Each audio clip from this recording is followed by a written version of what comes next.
उल्हासनगरमधील थायरासिंग दरबारात अल्पवयीन मुलीवर विनयभंग घडल्याचा धक्कादायक प्रकार घडला असून या घटनेनंतर पुजारी फरार झाला आहे। तसेच याची तक्रार उल्हासनगर मध्यवर्ती पोलीस ठाण्यात दाखल करण्यात आली असून पोक्सो कायद्याअंतर्गत गुन्हा दाखल झाला आहे। परंतु अद्यापही आरोपीला अटक करण्यात आली नसल्याने पीडितेच्या बहिणीने नाराजी व्यक्त केली आहे। तसेच पीडिता या धक्क्यातून अजूनही सावरली नसल्याने तिने कोणतीही प्रतिक्रिया दिली नाही अथवा पीडिता बोलण्याच्या मानसिकतेत नाही।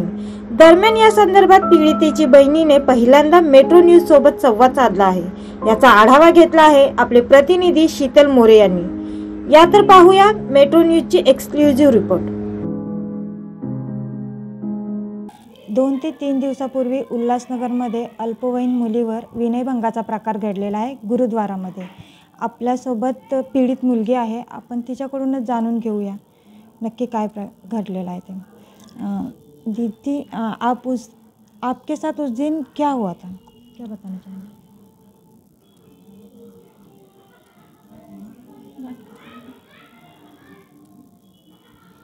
आप क्या बताना चाहिए, आपके साथ क्या हुआ था, कुछ बोलना चाहेंगे आप? नहीं हो पा रहा है। पीडित मुलगी आपण पाहत आहात, घाबरलेली आहे, लहान असल्याने बोलता येत नाही है। अपन त्यांच्या बहिणीलाच विचारूया। दीदी, आप क्या बताना चाहेंगे, क्या हुआ था उस दिन? 19 तारीख को सुबह 8 से 8:30 के बीच में मेरी बहन को मतलब दरबार अमृत वेले जैसे जाती है वो उस दिन गई थी और वहाँ से होके सेवा करके रिटर्न आ रही थी। घर के यहाँ पहुँची थी तो गुरुद्वारे के एक पाठी ने इसे फ़ोन किया कि बेटा आप प्रसाद लेके आओगे क्या, मैं घर के नीचे ही रुका हूँ तो मुझे प्रसाद दे के चाहिए। तो इसने कहा ठीक है मैं आती हूँ करके। तो ये जैसे ही गई इसे कहा गया कि आप बेटा ऊपर रख के आओगे क्या, मेरा फ़ोन कॉल चालू है। तो ये थोड़ा ही ऊपर गई तो इसके पीछे पीछे गया है भागते हुए। इसे कहा है कि प्रसाद साइड में रखिए और इसके साथ ज़बरदस्ती की है, गलत हरकत की है इसके साथ। दीदी, क्या आप ये बताना चाहेंगे कि इसके पहले भी क्या इसके ऊपर नज़रें थी उनकी?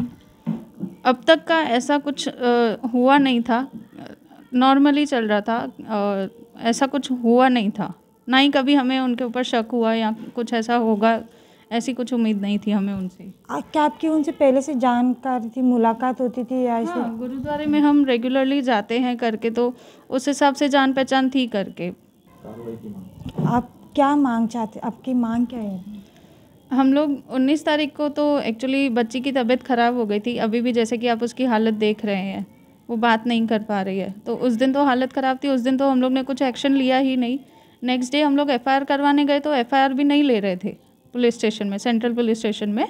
उसके बाद मैंने मीडिया का सपोर्ट लिया, उसके बाद जाके उन्होंने एफआईआर लिया है और आज 8 दिन हो गए हैं, अभी तक कुछ उनका मतलब एक्शन नहीं लिया गया है उसके अगेंस्ट। डेली अपडेट मांग रही हूँ तो कह रहे हैं कि फ़रार है करके, अभी तक आया नहीं। हम लोग ले रहे हैं अपडेट, देख के आए हैं घर पे वगैरह।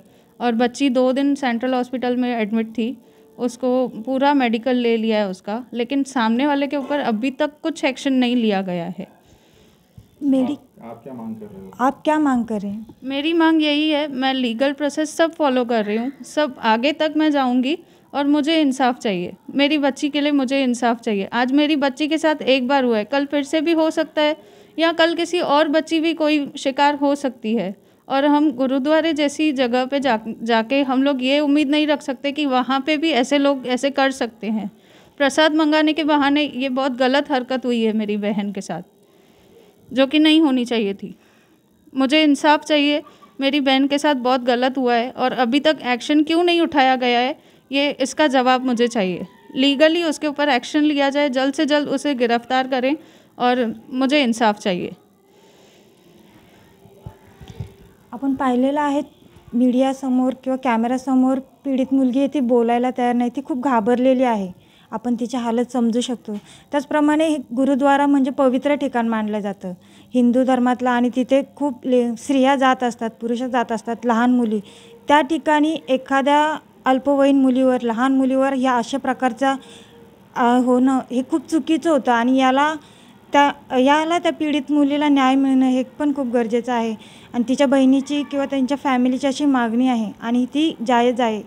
मुलीच्या हक्कासाठी आणि सगळ्याच स्त्रिया जातील नाही, समाजातल्या प्रत्येक स्त्रीला आपलं स्वतंत्र जीवन जगण्यासाठी हे खूप गरजेचं आहे.